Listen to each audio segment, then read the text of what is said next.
সকালবেলা এত পরিমাণে ঝড় বৃষ্টি হয়েছিল, তার সাথে সাথে শিলও পড়েছিল।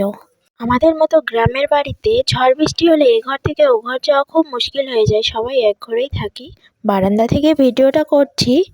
এবছর ঝড় বৃষ্টিতে আমাদের অনেক ভুট্টার গাছ মারা গেছে।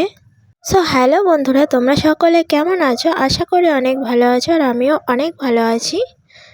সকালের সমস্ত কাজ শেষ করে মাথায় চিরুনি দিচ্ছে। আমার কিন্তু মাথা থেকে একটুও চুল ঝরে না।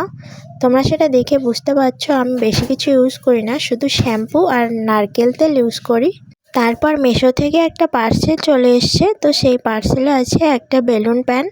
এই প্যানটার মধ্যে দেখো সামনে দুই দিকে দুইটা পকেট রয়েছে। এইটা কিন্তু অবশ্যই লেডিস প্যান্ট, কুর্তির সাথে পরতে পারো। তো ফার্স্ট টাইম আমি মিশো থেকে সুজ প্যান্টটা অর্ডার করেছিলাম, মোটামুটি ভালোই এসছে।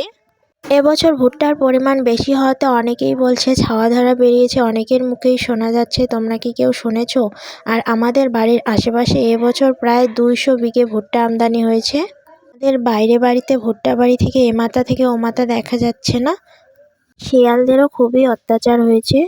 আর এবছর ভুট্টার ফলন সেরকম ভালো হয়নি। একটা মোচায় লাল ফুল, একটা মোচায় সাদা ফুল। অবশ্যই বাড়ির আশেপাশে কোনো অচেনা লোক দেখলে অবশ্যই সতর্ক থাকবেন।